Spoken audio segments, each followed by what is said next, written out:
Hello friends, study with Krishna channel में एक बार आपका फिर स्वागत है। आज की इस क्लास में हम राज्यसभा के विषय में जानेंगे। पीछे की क्लासेस में हमने संसद को पढ़ना शुरू किया था और हमने राज्यसभा और लोकसभा के दोनों के सदस्यों की संख्या और उनका बंटवारा सब कुछ डीपली डिस्कस कर लिया था और लोकसभा को हम पूरी तरीके से पढ़ चुके हैं। आज की इस क्लास में हम राज्यसभा पे बात करेंगे। इस चैप्टर में आप जानोगे कि राज्यसभा में सीटें कैसे भरी जाती हैं, निर्वाचन कैसे होता है, उम्मीदवारों की योग्यता क्या है, राज्यसभा का स्थायी कार्यकाल कैसे है और किस प्रकार से यहाँ पर 1/3 सदस्य हर दूसरे वर्ष रिटायर होते हैं यानी अवकाश प्राप्त करते हैं। इन सभी बातों पर डिस्कस करेंगे और साथ ही साथ में हम देखेंगे राज्यसभा के सभापति और उपसभापति के विषय में। एक ही क्लास में हम राज्यसभा को पूरी तरीके से कंप्लीट करेंगे और इसके बाद हम विधि बनाने की जो प्रक्रिया है संसद में उस पर बात करना शुरू करेंगे। तो चलिए देखते हैं। सबसे पहले राज्यसभा के विषय में दो बातें आप यहाँ पे देखें कि राज्यसभा को हम पढ़ते हैं। इसका गठन जो पढ़ेंगे आर्टिकल 80 के तहत है, उसको भी हम बाद में देखेंगे। सबसे पहली चीज़ आप राज्यसभा के विषय में ये देखें कि ये उच्च सदन है। इसको हमने पहले भी आपको डिस्क्राइब किया था, उच्च सदन है और ये संसद में राज्यों का प्रतिनिधित्व करता है। ये आप सबसे गौर करने वाली चीज़ देखें कि ये संसद में राज्यों एवं केंद्र शासित प्रदेश का प्रतिनिधित्व करता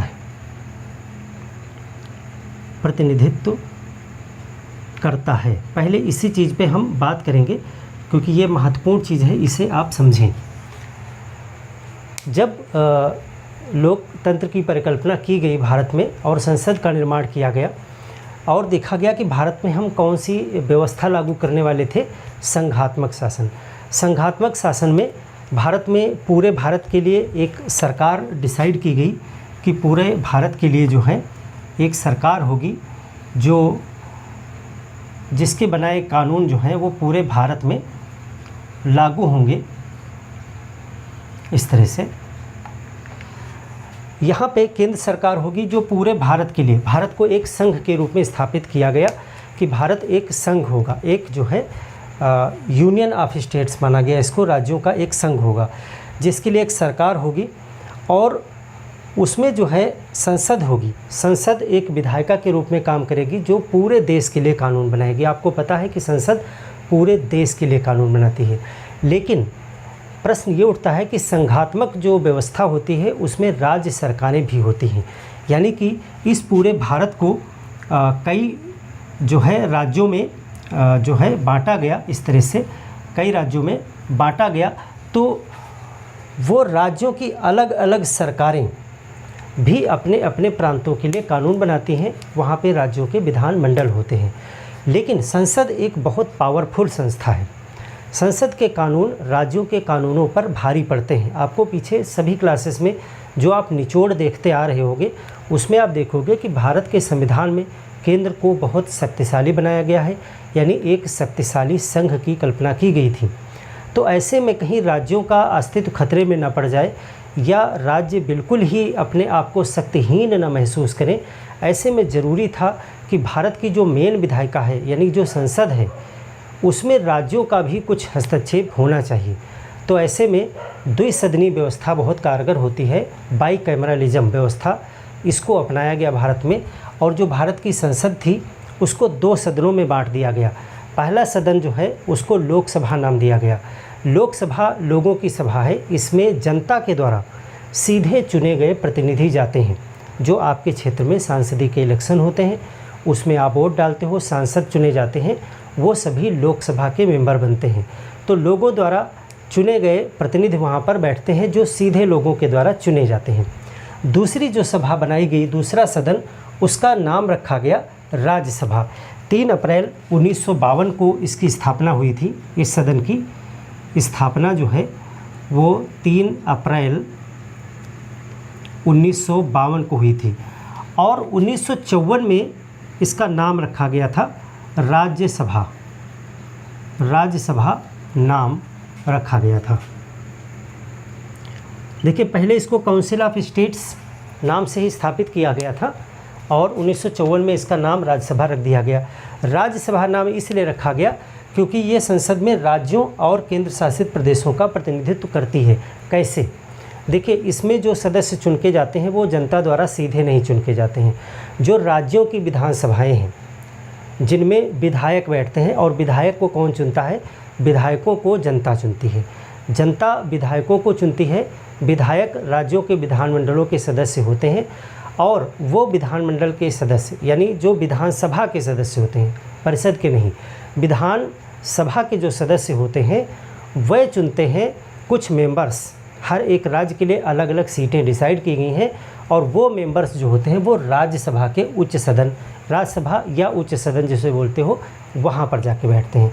यानी कि संसद में जो राज्यसभा है उसमें जो मेंबर हैं वो कहाँ से चुन के आते हैं?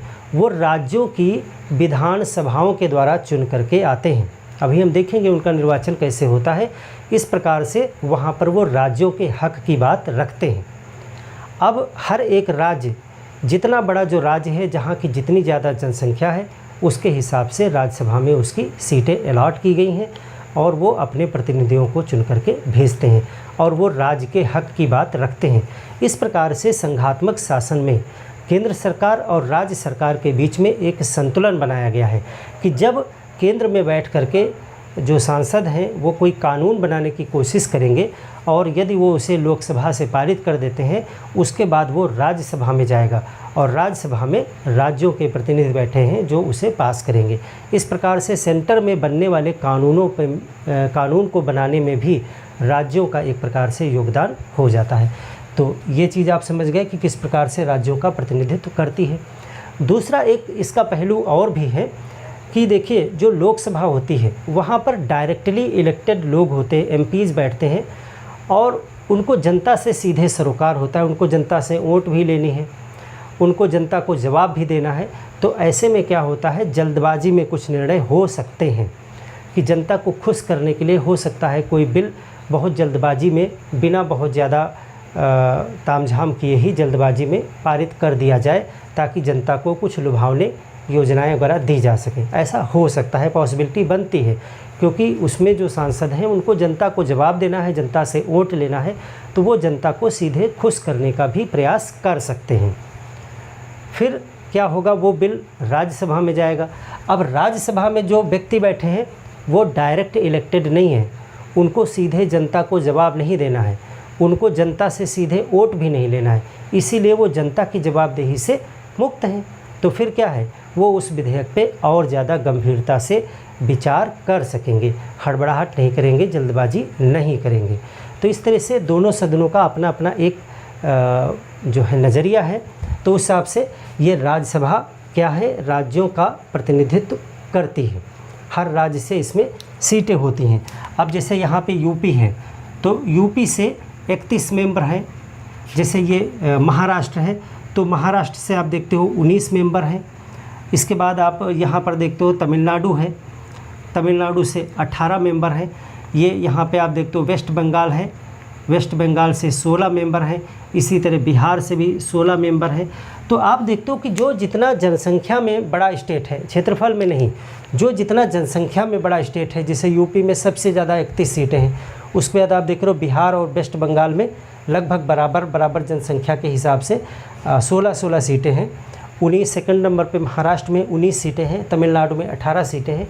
ये सभी मेंबर राज्यसभा के हैं। तो जनसंख्या के अनुपात में सीटें भी अलॉट की गई हैं, ताकि हर राज्य का प्रतिनिधित्व वहाँ पर हो। ऐसा अमेरिका वगैरह में नहीं है। अमेरिका में सीनेट होता है, वहाँ का सदन, जैसे अपने यहाँ का राज्यसभा है वैसे वहाँ सीनेट होता है। तो वहाँ पे हर एक राज्य को बराबर सीटें दी गई हैं।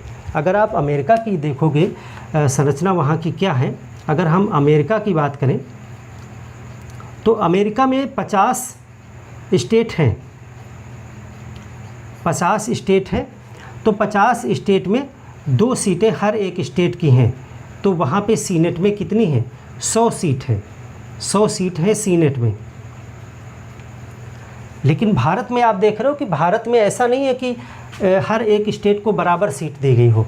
यहाँ पे स्टेट में अलग अलग नंबर हैं सीटों के। इसका मतलब यहाँ जनसंख्या को आधार बनाया गया है और वहाँ सीधे सीधे स्टेट को, हर स्टेट से 2 मेंबर ले लिया, चाहे वो बड़ा एक स्टेट हो और चाहे एक छोटा स्टेट हो, सबका प्रतिनिधित्व वहाँ पर क्या है, बराबर है। और भारत में राज्यसभा में हर एक स्टेट का प्रतिनिधित्व बराबर न रख करके ये आधार बनाया गया है कि उसकी जनसंख्या कितनी ज़्यादा है। तो सीधा सा अपना एक प्लस पॉइंट इसका है कि हम जनसंख्या के आधार पे प्रतिनिधित्व दे रहे हैं और वो स्टेट के आधार पे प्रतिनिधित्व दे रहे हैं कि जितने स्टेट सबका बराबर हक वहाँ पे। तो दोनों ही व्यवस्थाएं आप जानिए तुलनात्मक रूप से। अब चलिए बात करते हैं राज्यसभा के विषय में। इसके सीटों को हम पहले समझ चुके हैं, उसको एक बार समराइज कर दें कि राज्यसभा में सीटें कितनी हैं। आपको आर्टिकल 80 हमने बताया था जिसमें राज्यसभा का गठन बताया गया है। राज्यसभा का गठन पिछली क्लास में इसको हम डिस्कस किए थे, शॉर्टकट में आपको बता देते हैं कि संविधान क्या कहता है कि अधिकतम कितने सदस्य होंगे। अधिकतम सीट, हर एक सीट पे एक सदस्य होगा, तो कितनी, 250, यानी कि टोटल यूनियन टेरिटरीज और स्टेट्स को मिला करके राज्यसभा में कितने पहुंचेंगे, तो राज्यसभा में 250 मैक्सिमम की बात करता है संविधान। लेकिन कुछ हमारा क्षेत्र आप देखते हो कि यहाँ पे पीओके, यहाँ पे अक्साई चीन, कुछ चीन के कब्जे में है, कुछ पाकिस्तान के कब्जे में है, तो इसलिए हम 5 सीटें खाली करके चलते हैं। तो अधिकतम संविधान इतनी सीटों की व्यवस्था करता है। और वर्तमान में कितनी हैं, अगर हम वर्तमान की बात करें, वर्तमान में कुल सीट कितनी भरी जाती हैं, तो 245 सीट जो है वो भरी जाती हैं। अब 245 भरते हैं तो इसमें 2 प्रकार के क्षेत्र भी तो हैं। इसमें कुछ केंद्र शासित प्रदेश भी हैं जहाँ पे विधानसभाएं हैं। हमने आपको बताया कि उच्च सदन में जो लोग पहुँचते हैं वो विधानसभाओं के मेंबरान द्वारा चुने जाते हैं, यानी विधायकों द्वारा चुने जाते हैं। तो जिन जिन स्टेट में विधानसभा है वहाँ पे ही चुने जाएंगे, जहाँ पे विधानसभाएं नहीं हैं वहाँ नहीं चुने जाते हैं। तो 3 केंद्र शासित प्रदेश भी हैं, दिल्ली, पुडुचेरी और जम्मू कश्मीर अब हो जाएगा, विधानसभा वहाँ है तो अब की बार वहाँ से भी चुने जाएंगे। तो और पहले राज्य के रूप में रहते थे। और बाकी जितने भी केंद्र शासित प्रदेश हैं, जैसे कि लक्षद्वीप है, जो है अंडमान निकोबार है, दादरा नगर हवेली, दमन दीव है, चंडीगढ़ है, ये सब जो हैं बचे हुए, और लद्दाख है, यहाँ से कोई राज्यसभा में मेंबर नहीं होता है, यहाँ पे विधानसभाएं भी नहीं होती हैं। तो टोटल जो ये हैं, टोटल को पहले 2 भागों में बांटा गया है। इसमें 12 सदस्य मनोनीत हमने बताया था आपको। 12 सदस्य क्या होंगे, ये मनोनीत होते हैं, यानी इनको इलेक्शन नहीं लड़ना पड़ता है, सीधे भरे जाते हैं। अभी इस पर हम बात करेंगे कौन भरता है, कहाँ से भरता है। और 12 ये निकाल दिए तो 233 बचते हैं। 233 जो हैं वो निर्वाचित होते हैं, निर्वाचित। और इसमें से दोनों जगह से आते हैं। इसमें 8 सीट जो है वर्तमान में अगर देखेंगे जम्मू कश्मीर को भी लेते हुए, तो 8 सीट जो है वो यूनियन टेरिटरीज से हैं। इसमें 3 यूनियन टेरिटरीज हैं, जम्मू कश्मीर, पुडुचेरी और दिल्ली, 3 जिनमें विधानसभाएं हैं। और बाकी जो है बचती हैं आपकी 225, वो कहाँ से हैं, वो राज्यों से हैं, राज्यों से भरी जाती हैं। तो इस तरह से ये पूरा हम आपको समझा भी चुके हैं और इसमें भी हमने सारांश रूप में आपको बता दिया। अब सबसे पहले हम इन 12 सदस्य पे बात कर लेते हैं कि ये मनोनीत होते हैं तो ये कहाँ से आते हैं। उसके बाद हम इन 233 निर्वाचित पे भी बात करेंगे कि ये कहाँ से आते हैं। तो पहले 12 सदस्य का जो मनोनयन है उसको देखिए। 12 सदस्य कहाँ से आते हैं, ये कैसे होते हैं, मनोनीत होते हैं। मनोनीत कौन करता है, राष्ट्रपति करता है। राष्ट्रपति मंत्रिपरिषद की सलाह से, देखिए राष्ट्रपति जो भी काम करते हैं वो सब मंत्रिपरिषद की सलाह से करते हैं। तो जब कभी भी आप ये पढ़ें कि राष्ट्रपति ये करते हैं तो इसका मतलब वो मंत्रिपरिषद की मशवरे से ही करते हैं। कुछ राष्ट्रपति की विवेकाधीन शक्तियाँ हैं जिनमें मंत्रिपरिषद की सलाह की ज़रूरत नहीं पड़ती है, वो हम आपको एक चैप्टर में पढ़ा चुके हैं।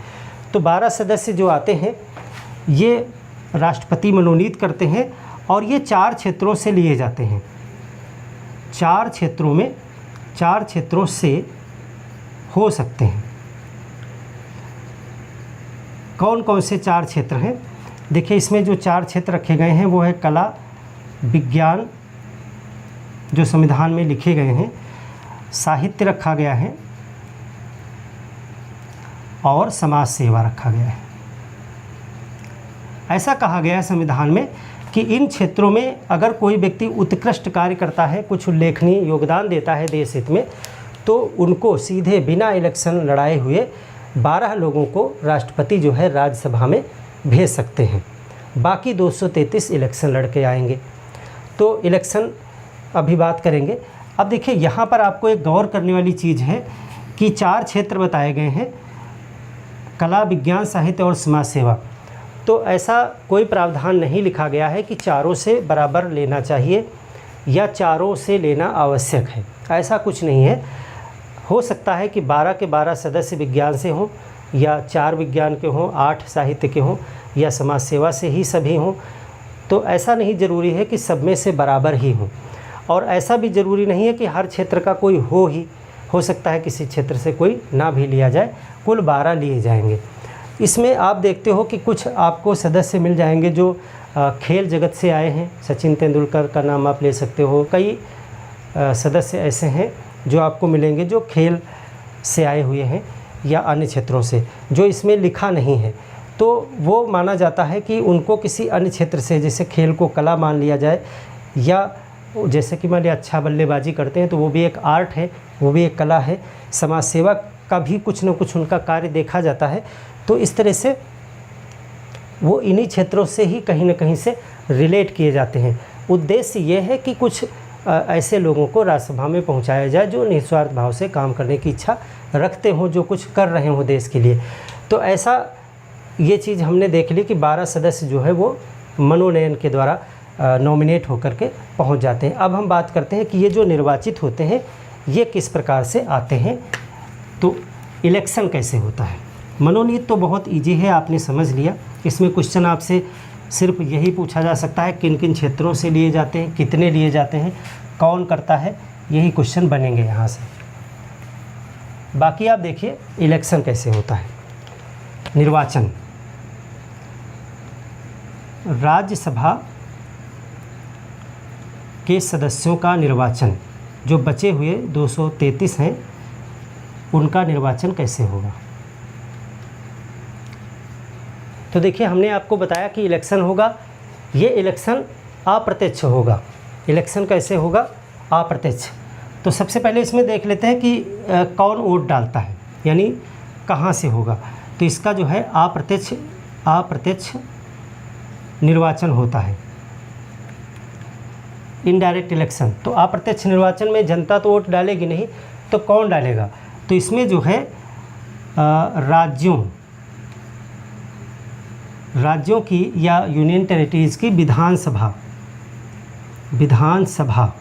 देखिए विधान परिषद का नाम यहाँ पे नहीं है, विधानसभा का नाम है, उतना ही रखिएगा। राज्यों की विधानसभा के निर्वाचित सदस्य मतदान करते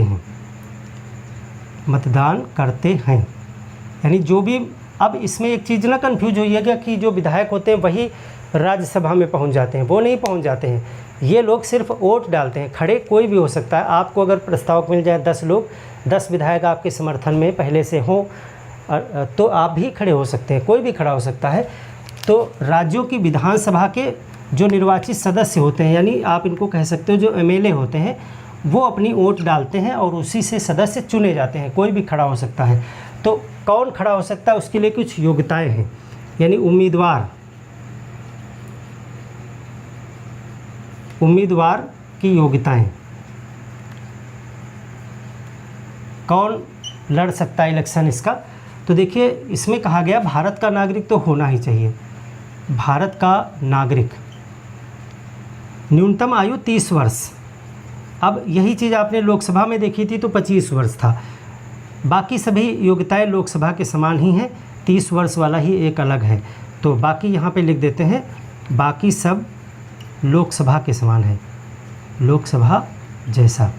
जो वहाँ पे मैंने बताया था लोकसभा चैप्टर में कि वो जो है घोषित दिवालिया न हो, विकृत वित्त जो है चित्त न हो, विकृत चित्त न हो, अनसाउंड माइंड और जनप्रतिनिधित्व अधिनियम के आधार पे जो निर्योग्यताएं हैं उनमें ना आता हो, तो इस तरह से लाभ के पद पर ना हो, वो सब आप नोट कर लीजिएगा। तो ये योग्यताएं हैं।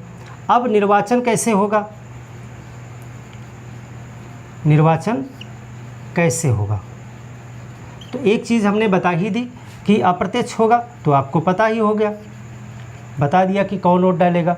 दूसरी चीज़ है, इसमें खास चीज़ है, वो है आनुपातिक प्रतिनिधित्व। इसको आपको समझना है, आनुपातिक प्रतिनिधित्व। देखिए, अभी हमने आपको लोकसभा जब पढ़ाया था तो उसमें आपको बताया था कि वहाँ पे क्षेत्रीय प्रतिनिधित्व पाया जाता है, और क्षेत्रीय प्रतिनिधित्व को मैंने समझाया भी था पिछले चैप्टर में, आप देख लीजिएगा लोकसभा वाले में। अब यहाँ पे है आनुपातिक प्रतिनिधित्व, तो इसको अभी हम देखेंगे क्या है। और इसमें जो है, इसमें जो प्रणाली आनुपातिक प्रतिनिधित्व को कराने के कई तरीके होते हैं, तो वो जो तरीका यहाँ पे अपनाया जाएगा वो होगा एकल संक्रमणीय मत प्रणाली द्वारा। इसको कहते हैं single transferable voting system, single transferable vote system. तो ये यही आनुपातिक प्रतिनिधित्व को करने के लिए एकल संक्रमणीय मत प्रणाली प्रयोग की जाती है। और इसमें जो है आंशिक खुला मतदान होता है, ये आंशिक खुला मतदान, गुप्त मतदान नहीं होता है ये राज्यसभा में। जैसा कि आप लोकसभा के इलेक्शन में देखते हो, बिल्कुल गुप्त मतदान होता है, आपका मत कोई भी नहीं जानता है कि किसको दिया, लेकिन ये आंशिक है। इसमें पार्टी के मुख्य अधिकारीगण जो होते हैं वो विधायकों का मत जानते हैं और देखते भी हैं कि किसे दिया जा रहा है, और बाकायदा वो अपना बताते भी हैं कि किसको देना है, वैसे ही वो देते भी हैं वोट है। तो एक प्रकार से ये खुला मतदान है। आंशिक है क्योंकि सब नहीं जानते हैं, आम जनता नहीं जानती है कौन किसको दे रहा है, लेकिन जानते हैं लोग। तो आंशिक खुला मतदान आप कह सकते हो, खुला मतदान भी कह सकते हो। तो अब इन दो चीज़ों को हम समझेंगे कि कैसे होता है निर्वाचन राज्यसभा के मेंबरान का। आप देख लिए कि वोट तो विधानसभा के सदस्य डालेंगे, एमएलए। जिन राज्यों में दोहरी विधानमंडल है, जिसमें विधानसभा और विधान परिषद है, जैसे यूपी वगैरह में, तो वहाँ पे सिर्फ विधानसभा के मेंबर ही इसमें वोटिंग करते हैं। चलिए इन दो चीज़ों को हम समझें यहाँ पर कि आनुपातिक प्रतिनिधित्व क्या है, इसको समझना ज़रूरी है। भारत में इसको कई इलेक्शन में प्रयोग किया जाता है, राज्यसभा में भी, आपको राष्ट्रपति वाले इलेक्शन में भी मैंने इसे बताया था। लेकिन राष्ट्रपति में एक पद भरा जाना होता है, यहाँ पे कई पद होते हैं। तो देखिए इसको कैसे प्रयोग किया जाता है। आनुपातिक प्रतिनिधित्व को आप समझ लीजिए, बार बार नहीं समझना पड़ेगा आपको। आनुपातिक प्रतिनिधित्व, इसका मतलब क्या होता है? इसका मतलब होता है कि जिस दल के जितने प्रतिशत वोट होते हैं, जितने प्रतिशत वोट होते हैं, उसके उतने ही सदस्य चुने जाते हैं। यानी कि जिस दल का जितना वोट उतना सदस्य, यानी अनुपात है। एक अनुपात है कि अगर 100 सीटें हैं, अगर 100 सीट हैं और मान लेते हैं कि दो पार्टी हैं, दो दल हैं, एक दल के पास में 70% वोट है और एक दल के पास में 30% वोट है, तो इसको जो है 70 सीटें मिल जाएंगी इसके, और इसको 30 सीटें मिल जानी चाहिए। यानी कि जिस अनुपात में जिसके साथ जनता खड़ी है, उसी अनुपात में उसके सदस्य चुन लिए जाएं। तो ये कैसे होगा, इसको आप देखेंगे यहाँ पर कैसे किया जाता है। तो देखिए, इसको करने के लिए दो तरीके होते हैं। अगर हम देखें विश्व में, तो अनुपातिक प्रतिनिधित्व प्राप्त करने के लिए दो तरीके प्रचलित हैं। देखिए, करना तो अनुपातिक प्रतिनिधित्व है, लेकिन इसको करेंगे कैसे? मौखिक तो नहीं कर सकते ना, कुछ इलेक्शन का कोई सिस्टम निकालना पड़ेगा। तो जो दो तरीके प्रचलित हैं वो क्या हैं? दोनों को समझें, फिर हम बताएंगे भारत में कौन सा प्रयोग होता है। एक को कहते हैं लिस्ट सिस्टम, लिस्ट प्रणाली, और एक को कहते हैं एकल संक्रमणीय प्रणाली, एकल संक्रमणीय मत प्रणाली। ये भारत में प्रयोग होती है। ये क्या है? भारत में प्रयोग होती है। भारत में यही है, ये भारत में नहीं है। अमेरिका वगैरह में आप कह सकते हो इसको, अमेरिका में देखा जा सकता है। अमेरिका में आनुपातिक प्रतिनिधित्व की प्रणाली दोनों ही हैं, दोनों से रिजल्ट उसी जैसा आता है, लेकिन ये तरीका भारत में प्रयोग होता है। आप देखते हो ये राष्ट्रपति के इलेक्शन में भी आपको हमने बताया था कि यही तरीका प्रयोग होता है, क्योंकि राष्ट्रपति के इलेक्शन में भी अनुपातिक प्रतिनिधित्व ही लिया जाता है। और इसी को आप देखते हो राज्यसभा में भी, मैं बताने जा रहा हूँ कि राज्यसभा में भी यही तरीका प्रयोग किया जाता है।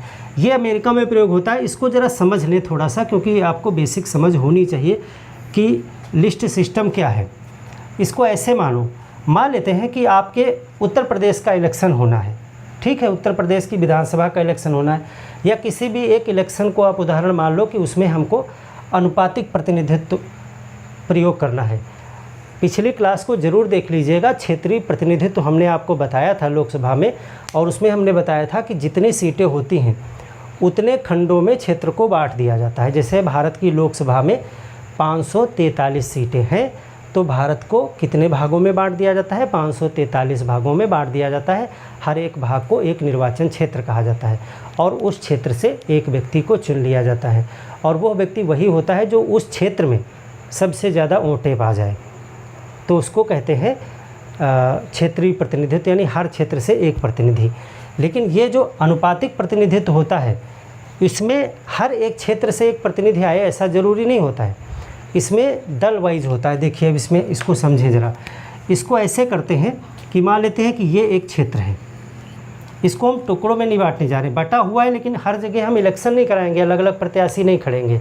बटा तो हुआ है, मान लेते हैं कि इसमें 4 सीटें हैं, 1 2 3 4 सीटें मान लेते हैं, तो हम चारों जगह पे इलेक्शन नहीं कराएंगे, चारों जगह पर हम अलग अलग प्रत्याशी नहीं खड़े करेंगे कि यहाँ पर भी एक खड़ा है, हर पार्टी का एक एक खड़ा, यहाँ भी हर पार्टी का एक एक खड़ा, यहाँ भी हर पार्टी का एक एक खड़ा, यहाँ भी हर एक पार्टी का एक एक खड़ा है। फिर इनमें से एक जीतेगा, वो अपने अपने क्षेत्र में पहुँचेगा, तो वो तो क्षेत्रीय प्रतिनिधित्व हो जाएगा जो हम लोकसभा में देखते हैं। यहाँ पर लिस्ट प्रणाली क्या होती है? लिस्ट प्रणाली में क्या करते हैं कि टोटल सीट देखते हैं कि टोटल सीट कितनी है। मान लेते हैं 4 सीटें हैं टोटल, 40 400 जितनी भी मानना चाहो। तो दल जो होते हैं वो दल अपनी एक लिस्ट जारी करते हैं, लिस्ट, और उसमें वो 4 नाम देते हैं, 4 नाम। हर एक दल, मान लिया था ए दल है, एक बी दल है, तो बी दल भी एक लिस्ट देगा और उसमें भी वो 4 नाम देगा। जो सी दल होगा वो भी अपना एक लिस्ट देगा और उसमें भी वो 4 नाम देगा। इस तरह से नाम दे दिए जाते हैं हर एक दल पे। फिर वो पूरा इलेक्शन करा देते हैं, इस तरह से पूरे क्षेत्र का एक इलेक्शन कराते हैं। और इलेक्शन में नाम तो घोषित कर दिए जाते हैं, पार्टी अपना एजेंडा घोषित करती है क्या क्या हम करेंगे, अपना जो भी है चुनाव प्रचार सब कुछ होता है। फिर वो क्या करते हैं, इलेक्शन कराते हैं पूरे में, और वहाँ प्रत्याशियों के नाम पर वोट नहीं होती है, वहाँ पर तीनों दल के नाम पर वोट होती है। यानी ए को दे रहे हैं कि बी को दे रहे हैं कि सी को, यानी पार्टी के सिंबल पर वोट होता है, प्रत्याशी पर वोट नहीं होता है। यानी ये 4 नाम से आपको कोई मतलब नहीं होता है। वहाँ ए बी सी प्रत्याशी पे वोटिंग होती है, यानी ए दल पे वोटिंग होती है। तो मान लेते हैं ए दल को 70% वोट मिल गए, चलो हम सरल मान लेते हैं इसको, ए दल को 50% वोट मिल गए, बी दल को 25% वोट मिले, सी दल को 25% वोट मिले। तो अब देखिए 4 सीटें थी, ए दल ने 50% पाया है, तो 2 प्रत्याशी इसके विजेता माने जाएंगे, एक प्रत्याशी इसका माना जाएगा, एक प्रत्याशी इसका माना जाएगा। अब इन्होंने अपनी जो लिस्ट जारी की थी उसी लिस्ट में से जो है इनके 2 प्रत्याशी विजेता माने जाएंगे। तो ये होता है लिस्ट सिस्टम।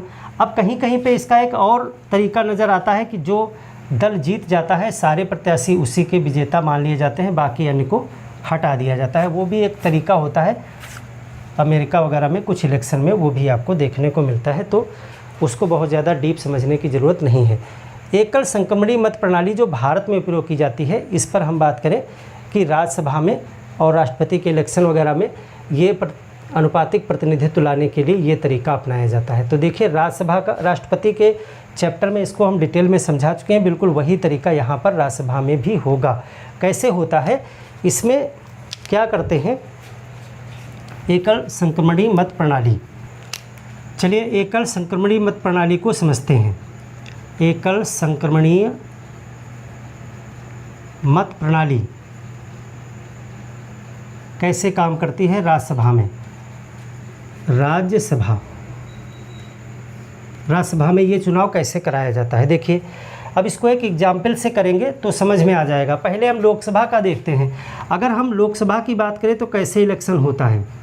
लोकसभा में मान लेता है कोई एक सीट है, मान लेते हैं, और वहाँ पे A, B, C, D और E 5 प्रत्याशी हैं, और 5 प्रत्याशी मान लेते हैं 100 वोट हैं किसी सीट पे, 100 टोटल वोट हैं। A को मिल गए 40 वोट और B को मिल गए 30 वोट, और फिर इनको 10-10 वोट मिल गए।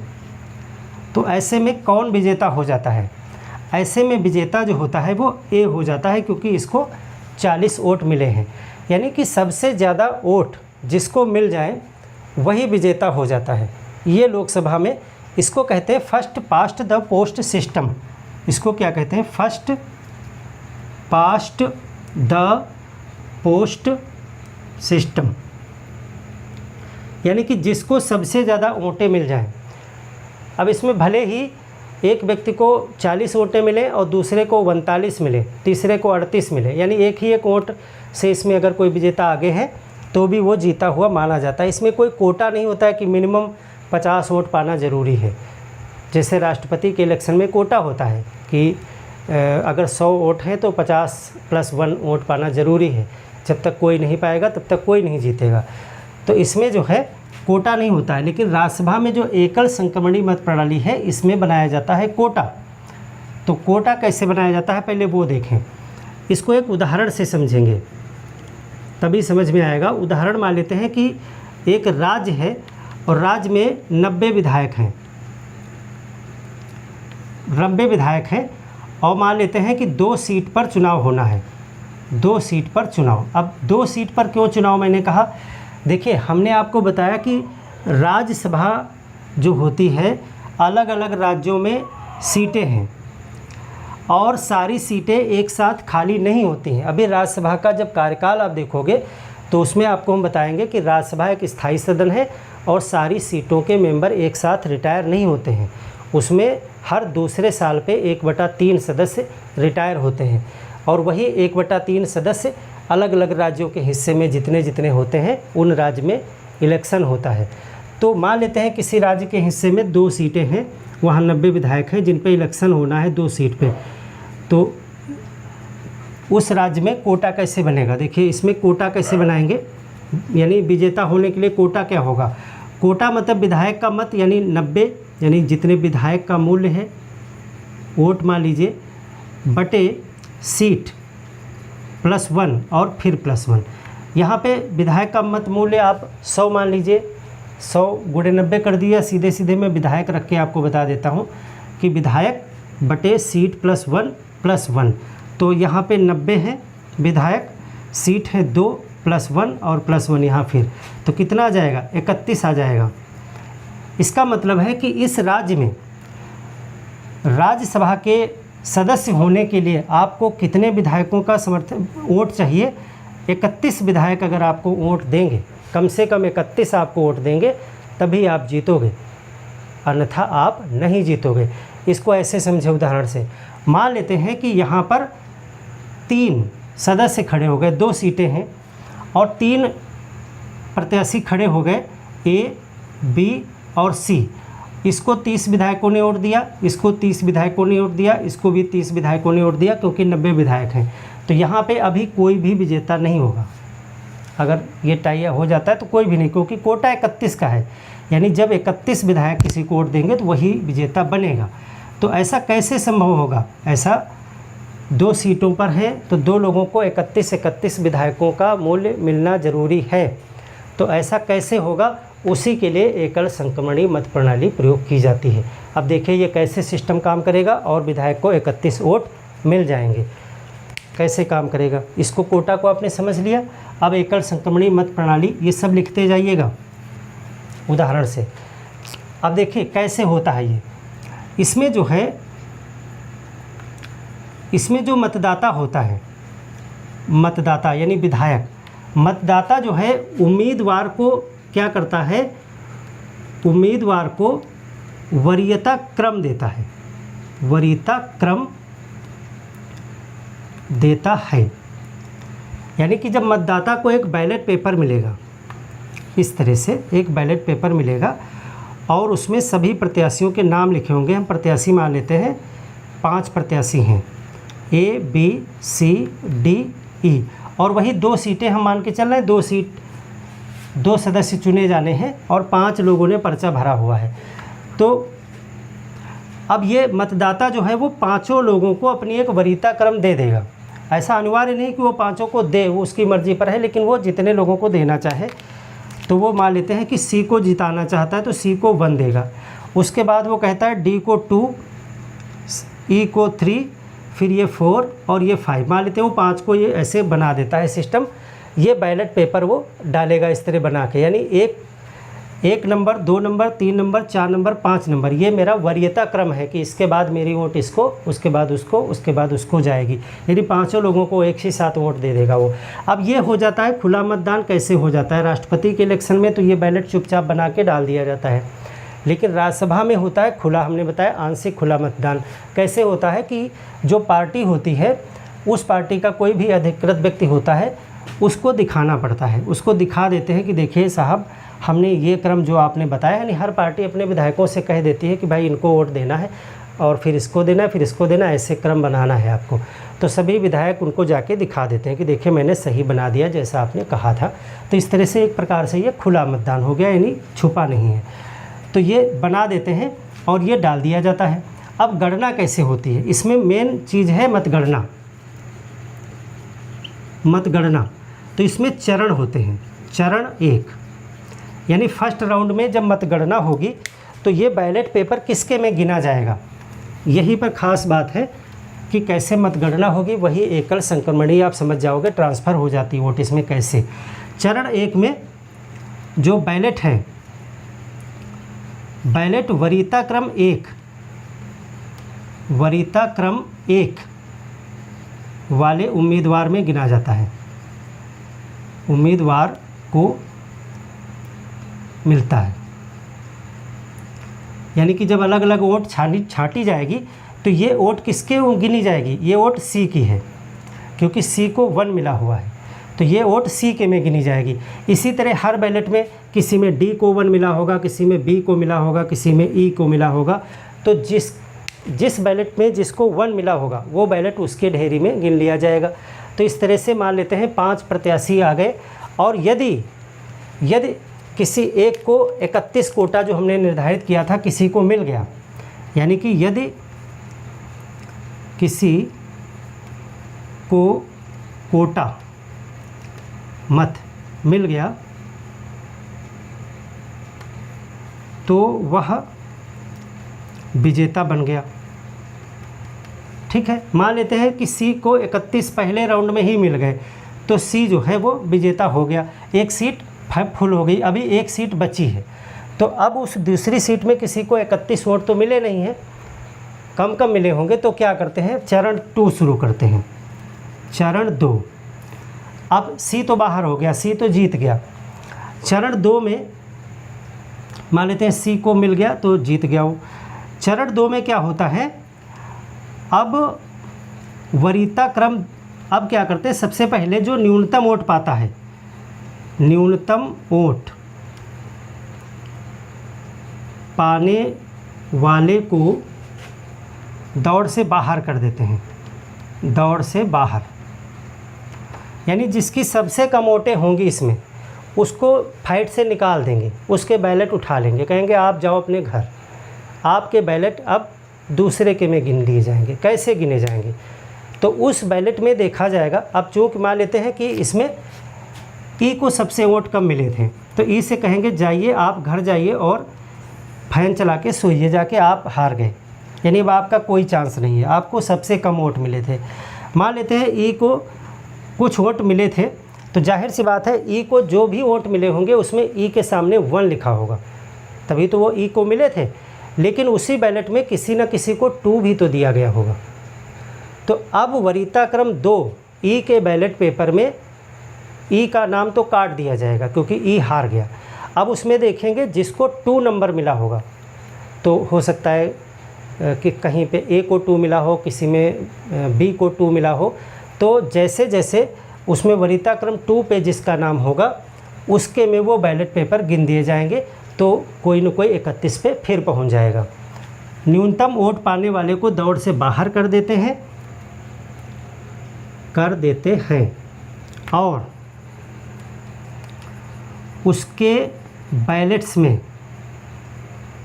उसके सारे बैलेट्स में वरीयता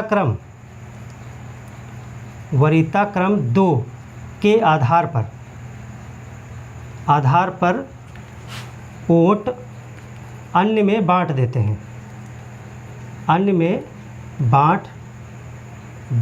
हैं।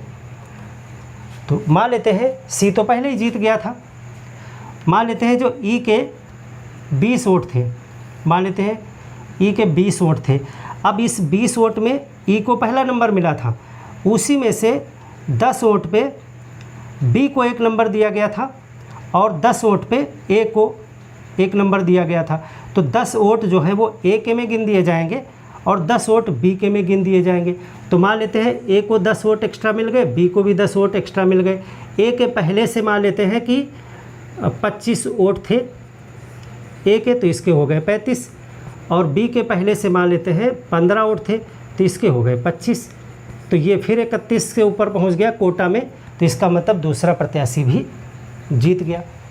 यानी कि जो सेकंड पोजीशन पे या थर्ड पोजीशन पे रहा होगा, अक्सर जब ये वोटें बटेंगी तो वो जीत जाएगा, दूसरा वाला भी। अब दोनों सीटें भर गई, इसलिए अब आगे की तीसरा चरण करने की ज़रूरत नहीं है। लेकिन अगर अब भी मान लेते हैं किसी को 35 ना पहुंचती, इसकी 29 रह जाती, इसकी 25 रह जाती, तो अब क्या करते, अब देखते कि जो बचे हुए 3 हैं उनमें सबसे कम वोट किसकी है, उसको बाहर कर देते और उसकी वोट में देखते कि वरीयता क्रम 2 किसका है और उसको भी बांट देते। तो इस तरह से तीसरा चरण करने पे कोई न कोई विजेता हो ही जाता। ऐसे करते जाते हैं तब तक जब तक सारी सीटें भर ना जाएं। इस चीज़ को हमने राष्ट्रपति वाले इलेक्शन में भी करवाया था।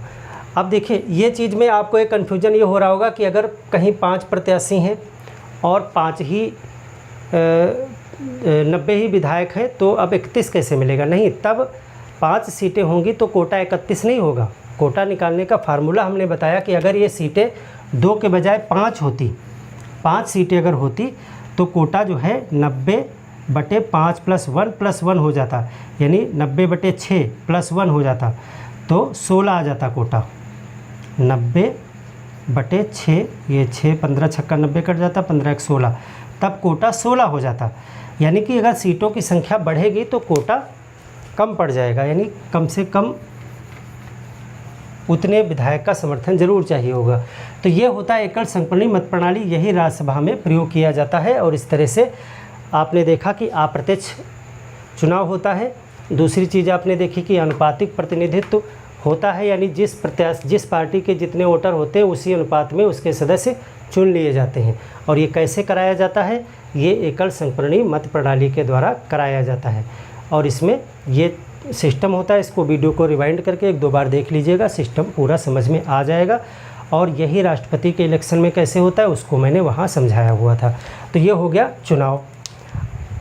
तो आइए अब देखते हैं कि कार्यकाल कितना है। राज्यसभा का कार्यकाल पे बात करते हैं कि क्या भंग होता है ये या स्थायी है, सदस्यों का कार्यकाल कितना है और स्थान रिक्त होने पे क्या होता है, ये सारी चीज़ें यहाँ पर हम देखते हैं। देखिए कार्यकाल क्या है, इस पे बात करें। राज्यसभा का कार्यकाल, टेन्योर क्या है। तो देखिए ये स्थायी सदन है, इसको क्या लिखेंगे, स्थायी सदन, परमानेंट सदन है। इसका मतलब है कभी भंग नहीं होता, ये कभी भंग नहीं होता। जैसे लोकसभा भंग हो जाती है, उसका कार्यकाल 5 साल है, बीच में भी भंग हो सकती है, लेकिन ये स्थायी सदन है, ये कभी भंग नहीं होता है। तो क्या फिर इसमें जो एक बार सदस्य चुन लिए जाते हैं वो हमेशा वही सदस्य बने रहते हैं? नहीं, सदस्यों का कार्यकाल होता है, लेकिन सदन का कार्यकाल कुछ भी नहीं है। सदन जो है स्थायी सदन है, कभी भी भंग नहीं होता है। तो सदस्य जो होते हैं, लेकिन सदस्य का कार्यकाल होता है, सदस्य का कार्यकाल 6 वर्ष होता है। देखिए, राज्यसभा के सदस्यों का कार्यकाल 6 वर्ष होता है, लेकिन राज्यसभा का जो सभापति होता है उसका कार्यकाल 5 वर्ष ही होता है, यानी कि वो उपराष्ट्रपति होता है। उपराष्ट्रपति का कार्यकाल कितना है? 5 वर्ष। तो यहाँ पर राज्यसभा के सदस्यों का कार्यकाल 6 वर्ष होता है। और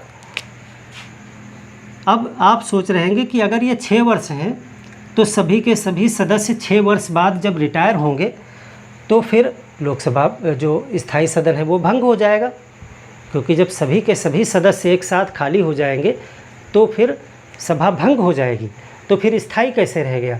तो उसके लिए एक तरीका सोचा गया। संविधान निर्माताओं ने इसको सोचा कि अगर सभी के सभी सदस्य एक ही साथ खाली हो जाएंगे, रिटायर हो जाएंगे, जैसे लोकसभा में होता है, तो फिर सदन भंग हो जाएगा। तो उसके लिए उन्होंने एक तरीका निकाला कि सब एक साथ रिटायर नहीं होंगे, इसको 3 भाग में हम करेंगे, यानी 1/3 रिटायर होंगे और 2 साल बाद। तो इसमें प्रत्येक 2 साल बाद होता है। देखिए, इसमें प्रत्येक 2 वर्ष में 1/3 सदस्य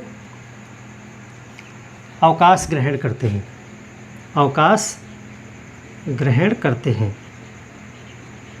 यानी कि 1/3 ही खाली होंगे, टोटल नहीं खाली होंगे। यानी कि अगर यहाँ पे आपके 245 में से 233 पे इलेक्शन हो रहा है, तो 233/3 जितना निकलेगा उतनी सीटें 2 साल बाद खाली होंगी, उतने पे ही इलेक्शन होगा। फिर 2 साल बाद फिर 1/3 खाली होंगी। तो इस तरह क्या होगा? सदन हमेशा चलता रहेगा, क्योंकि 33% ही खाली हुए लोग, बाकी तो लोग हैं ना, तो वो काम करते रहेंगे और ये तुरंत तब तक इलेक्शन हो जाएगा और ये भी आ जाएंगे। तो 1/3 सदस्य ही 2 साल में खाली होते हैं, अवकाश ग्रहण करते हैं। इनका कार्यकाल 6 वर्ष है, तो फिर हर 2 वर्ष में कैसे खाली होता है, इसको भी समझना ज़रूरी है। कि अगर आप कह रहे हो कि जो भी आया है सदस्य वो 6 वर्ष तक काम करेगा, तो फिर 1/3 2 वर्ष में खाली कैसे हो जाएंगे? इसको ऐसे समझें, मान लेते हैं कि 2020 चल रहा है, 2021 चल रहा है, और 2021 में 100 सदस्य चुन करके आए, तो ये 2026 में जाएंगे ना। तो 2026 में जाएंगे तो फिर 2022 में और 24 में कौन रिटायर होगा, कैसे रिटायर होगा, यानी हर 2 साल पे कैसे रिटायर होता है। तो उसके लिए शुरुआत से ही सिस्टम सोचा गया। जब 1952 में सदन बना और उसके इलेक्शन हुए, तो वहीं से एक तरीका निकाला गया था जिससे ये पॉसिबल हो पाया था। वो तरीका क्या था? देखिए, वो तरीका ये है, समस्या को आप समझ गए होंगे कि जब कार्यकाल 6 वर्ष है तो फिर वो 2 वर्ष में कैसे 1/3 सदस्य रिटायर हो जाएंगे। अगर आप कहते हो कि वो पुराने वाले रिटायर होंगे, तो पुराने वाले जब 1952 में 6 साल के लिए बनाए गए थे, तो 1958 में जाके वो सब के सब एक साथ खाली हो जाएंगे, तो सदन तो भंग हो जाएगा शुरुआत में। तो फिर कहते हैं कि हर 2 वर्ष पे खाली होते हैं, तो फिर 1954 में खाली होने चाहिए 1/3। तो ये 1954 में कैसे खाली हो गए, जबकि कार्यकाल तो 6 वर्ष है। तो पहली बार जब 1952 में 6 वर्ष के लिए इलेक्शन हुआ, तो 1954 में 1/3 कैसे खाली हो सकते हैं? ये 6 वर्ष के लिए अगर है तो फिर 1958 में सीटें खाली होनी चाहिए, और 1958 में सारी सीटें फिर भरी जाएंगी, तो फिर 6 वर्ष के बाद यानी 1964 में खाली होनी चाहिए। तो इसका मतलब है ये सदन भी हर 6 साल बाद भंग होना चाहिए, सारी की सारी सीटों पर इलेक्शन होना चाहिए, तो फिर हर 2 वर्ष बाद ये कैसे सदस्य आ जाते हैं इसमें। तो उसका तरीका क्या निकाला गया था उस पर ज़रा गौर करें, समझ लें उस चीज़ को, क्योंकि ये क्वेश्चन काफ़ी लॉजिकल है। जब देखिए प्रथम बार हुआ था, प्रथम बार 1952 में, प्रथम बार 1952 में जब हुआ था तो इसमें 3 प्रकार के सदस्य थे, 1/3, 1/3 सदस्य, 3 टुकड़ों में बांटे गए ये सदस्य, 3 टुकड़ों में सदस्य और सदस्य, 3 टुकड़ों में 3 ग्रुप बनाए गए सदस्यों के, और ये लॉटरी सिस्टम से किया गया। इसमें 1/3 सदस्य को जो है 2 वर्ष का कार्यकाल दिया गया कि आपका कार्यकाल सिर्फ 2 वर्ष रहेगा। 1/3 सदस्य से कहा गया आपका कार्यकाल 4 वर्ष रहेगा, और 1/3 सदस्य से कहा गया कि आपका कार्यकाल कितना रहेगा, 6 वर्ष। पहली बार ये सिस्टम करना पड़ा था 1952 में, यानी कि 1/3 सदस्यों का कार्यकाल ही 2 वर्ष कर दिया गया और 1/3 का 4 कर दिया गया, और ये किया गया लॉटरी से, यानी कि किसको 6 मिलेगा, किसको 4 मिलेगा, किसको 2 मिलेगा, इसमें लॉटरी सिस्टम प्रयोग किया गया था। लॉटरी सिस्टम से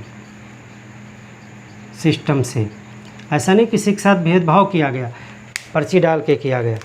तो ये जो 1952 में गठित हुए 1/3 सदस्य थे, तो ये अपने आप 1954 में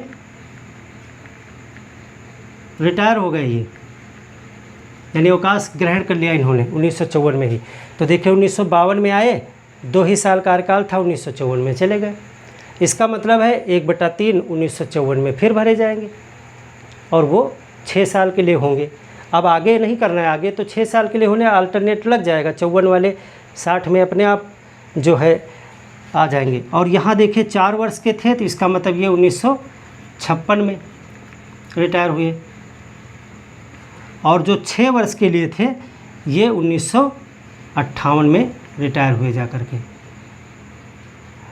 अब सदन कभी भी खाली नहीं हुआ, आगे हमेशा हर 2 वर्ष पे 1/3 सदस्य रिटायर होते रहे। कैसे, देखिए 1952 के ये हैं, तो जो 54 में खाली हो गए वो 54 में नए भर लिए गए, और वो 6 वर्ष के लिए थे, तो 54 वाले अब 60 में रिटायर होंगे जा कर के, और 56 में जो 1/3 फिर नए भरे जाएंगे वो 56 और 6 62, 1962 में पहुंच गए जाके। और जो 58 में 1/3 खाली हुए ये वाले, वो 58 में भरे गए 1/3 फिर से, और वो 58 और 6 64 में, तो 60 62 64 फिर 3 आगे बन गए स्टेप। यानी अब यहाँ से सब 6 वर्ष के लिए ही भरे गए, और उसी तरह क्रम से चलता सिस्टम चला गया, और वो आज तक चल रहा है। हर 2 वर्ष में सदस्य खाली होते हैं। अब ये जो 2 ग्रुप थे जिनको कार्यकाल कम मिला इस लॉटरी की वजह से, तो इनके साथ उस समय व्यवहार में सहूलियत के लिए ये किया गया था कि इनको फिर से चुन लिया गया था वोटिंग में कि आपका कार्यकाल कम भले हो गया, तो आपको हम फिर आगे कार्यकाल दे रहे हैं। यानी इन्हीं को फिर चुन लिया गया आगे 6 वर्ष के लिए, इन्हीं को फिर 6 वर्ष के लिए चुन लिया गया, ताकि इनको भी कुछ ऐसा ना लगे, तो ये कर लिया गया था। तो इस तरह से ये सिस्टम बना दिया गया। तो इससे क्या फ़र्क निकला कि स्थायी सदन हो गया, यानी सबके सब मेंबर एक साथ रिटायर ही नहीं हुए, और जितने रिटायर होते गए उतने 6 साल के लिए भरते गए। इसलिए प्रत्येक 2 वर्ष में 1/3 सदस्य अवकाश ग्रहण करते हैं, और प्रत्येक 2 वर्ष पर 1/3 नए सदस्य चुन लिए जाते हैं। इस तरह से ये सदन लगातार चलता रहता है। अब ये तो आपने स्थायित्व की बात देख ली।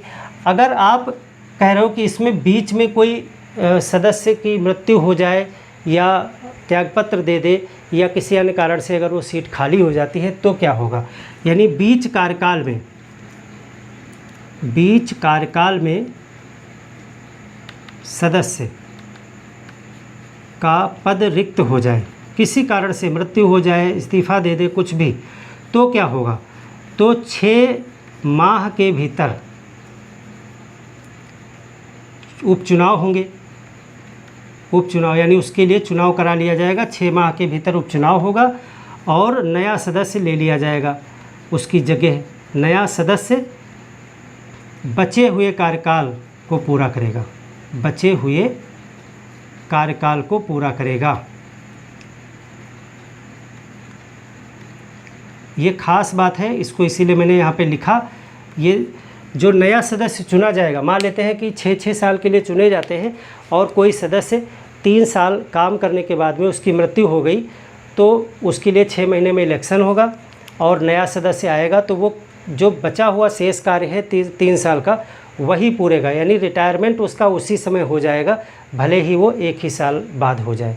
तो नया सदस्य एक नए सदस्य के रूप में ना आकर के बल्कि उसी सदस्य की खाना पूर्ति के लिए आता है, इसमें ये ध्यान रखिएगा। इसमें जो नया सदस्य आएगा वो जितना टाइम बचा होगा, जिस सदस्य की जगह पर वो आ रहा है उसी सदस्य का जो कार्यकाल बचा हुआ था उसी को पूरा करेगा, ठीक है, फिर से 6 साल नहीं करेगा वो। तो इस तरह से ये वाला चीज़ मैनेज कर ली जाती है। अब देखते हैं इससे सभापति और उपसभापति के विषय में 2 पॉइंट जान लेते हैं, उसमें कुछ बहुत नहीं है, सब आपको लोकसभा के स्पीकर में मैं डिटेल में पढ़ा चुका हूँ, सब कुछ वही है, 1-2 चीज़ें अंतर है। देखिए, राज्यसभा में सीटों का बंटवारा चौथी अनुसूची में दिया गया है, इसको आप नोट कर लीजिएगा, किस राज्य की कितनी सीटें होंगी राज्यसभा में, इसको अनुसूची 4 में रखा गया है। इसको हम अनुसूची वाले चैप्टर में भी आपको बता चुके हैं। अब सभापति के विषय में देख लेते हैं। राज्यसभा के सभापति, पहले सभापति के विषय में देख लेते हैं, फिर उपसभापति को भी तुरंत देख लेंगे। इसमें कुछ भी बहुत ज़्यादा नहीं पढ़ना है आपको। लोकसभा स्पीकर जो काम करता है लोकसभा में, वही काम जो है सभापति करता है राज्यसभा में। तो इसको वही चैप्टर आप पूरा पढ़ लिए, सब कॉपी पेस्ट आपको कर देना, कुछ चीज़ें अलग हैं वो मैं बता देता हूँ। सभापति का क्या काम है, सभापति पहले कौन बनेगा ये देखिए। जो उपराष्ट्रपति होता है, उपराष्ट्रपति जो होता है वो राज्यसभा का सभापति होता है। राज्यसभा का पदेन सभापति होता है। पदेन सभापति का मतलब ये है कि इसको कुछ भी अलग से करने की ज़रूरत नहीं है, जो भी उपराष्ट्रपति बनेगा वो अपने आप राज्यसभा का पदेन सभापति हो जाएगा। इसका मतलब यह है कि सभापति जो है, राज्यसभा के अध्यक्ष को सभापति कहा जाता है, लोकसभा में स्पीकर कहा जाता है। तो सभापति जो होता है वो राज्यसभा का सदस्य नहीं होता है, ये बाहर से आया हुआ व्यक्ति है, उपराष्ट्रपति है। और उपराष्ट्रपति जो होता है वो निर्वाचित तो है, लेकिन उसके निर्वाचन में राज्यों की विधानसभाओं का कोई योगदान नहीं है। आप देखोगे कि इसमें वोट डालने में राज्य जो है वो वोट नहीं डालते हैं। तो ऐसा इसलिए किया गया है ताकि जो है अध्यक्ष के रूप में जो व्यक्ति काम करे वो कोई भी भेदभाव ना करे, क्योंकि अगर राज्यों को भी राष्ट्रपति के उपराष्ट्रपति के इलेक्शन में भी मौका मिले तो यूपी वगैरह की जहां बहुत ज़्यादा पॉपुलेशन है, जिनके पास सीटें ज़्यादा हैं, तो वो उपराष्ट्रपति के इलेक्शन को भी प्रभावित कर देंगे और उपराष्ट्रपति राज्यसभा के सभापति बनेंगे जा कर के। तो इस तरह से यूपी का वहाँ ज़्यादा दबदबा बन सकता है। तो इसीलिए जो है वहाँ का जो अध्यक्ष है उसके ऊपर किसी राज्य का कोई भी प्रभाव नहीं है, क्योंकि राज्य वाले उसमें वोट ही नहीं करते हैं। तो इसीलिए उपराष्ट्रपति को सभापति बनाया गया, क्योंकि वो राज्यसभा का मेंबर भी नहीं है और उसके इलेक्शन में राज्यसभा के विधानसभाओं का कोई योगदान भी नहीं है, इसलिए वो फ्री है, बिल्कुल फ्री व्यक्ति है। तो वो किसी भी राज्य के प्रभाव से मुक्त है। तो उपराष्ट्रपति जो है वो राज्यसभा का पदेन सभापति होता है। अब देखिए ये कार्य क्या करते हैं, इनका कार्यकाल 5 वर्ष ही होगा, इनका कार्यकाल 5 वर्ष ही होगा, जबकि अन्य सदस्यों का जो कार्यकाल होता है 6 वर्ष होता है, क्योंकि ये सदस्य हैं ही नहीं। ये कार्य क्या करते हैं, इनका कार्य क्या है, तो कार्य जो है लोकसभा के स्पीकर के समान है, लोकसभा के स्पीकर के समान, उसी के समकक्ष ये पद है। यानी जो वहाँ पे वो अनुशासन व्यवस्था संचालन सब कुछ करते हैं, वही सभी कार्य जो है यहाँ पर ये करते हैं सभापति। कुछ अंतर ज़रूर हैं। कुछ अंतर क्या है, अंतर क्या है, अंतर देख लीजिए। इसमें 2 प्रमुख अंतर हैं, 2 प्रमुख आप याद रखिए, बाकी कुछ बहुत ज़्यादा खास नहीं याद रखने की ज़रूरत है। जो सभापति है, सभापति धन विधेयक पे प्रमाणन नहीं कर सकता, धन विधेयक प्रमाणन नहीं करता। यानी कि अपने आप को लोकसभा स्पीकर के कार्यों में एक खास बात बताई थी कि वो धन विधेयक को प्रमाणित करता है और धन विधेयक लोकसभा में ही रखा जाता है। जो सभापति है उसको धन विधेयक पे निर्णय लेने का अधिकार नहीं है। दूसरी चीज़ है कि जो संयुक्त बैठक होती है लोकसभा की और राज्यसभा की, उसकी अध्यक्षता जो है वो लोकसभा का स्पीकर करता है।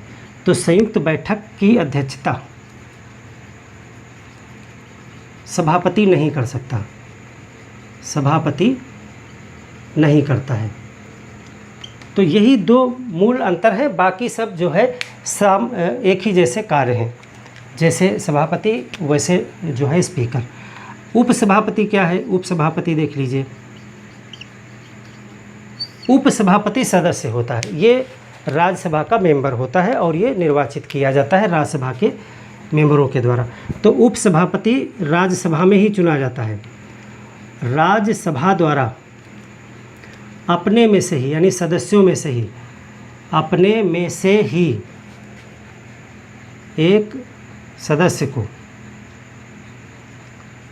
उपसभापति चुनते हैं, उपसभापति चुनते हैं। तो इसका मतलब है कि जो उपसभापति है वो राज्यसभा का सदस्य होता है।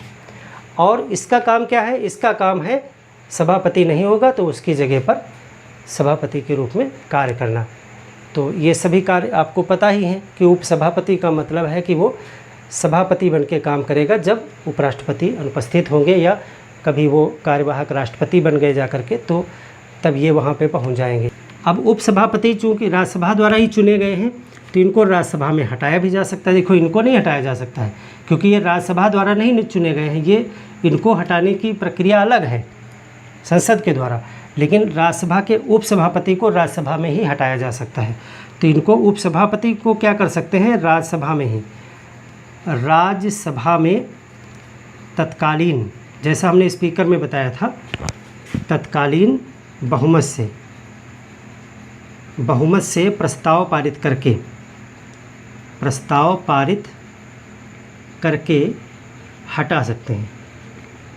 बाकी इस्तीफ़ा वगैरह तो दे ही सकते हैं, वो तो सब सेम ही है। इस्तीफ़ा सभापति को देंगे, लेकिन सभापति इस्तीफ़ा इनको नहीं देंगे, वो राष्ट्रपति को देंगे क्योंकि वो उपराष्ट्रपति पद पे है ना। तो राज्यसभा में तत्कालीन बहुमत से प्रस्ताव पारित करके इनको हटाया जा सकता है या फिर ये इस्तीफ़ा दे सकते हैं। इस्तीफ़ा किसको देंगे? सभापति को।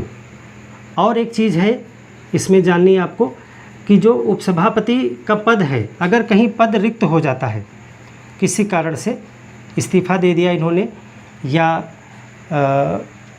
मृत्यु हो गई, तो पद रिक्त होने पे राष्ट्रपति का कार्य यहाँ पे आ जाता है। राष्ट्रपति एक सदस्य को नामित करता है काम करने के लिए, सदस्य को नामित करता है।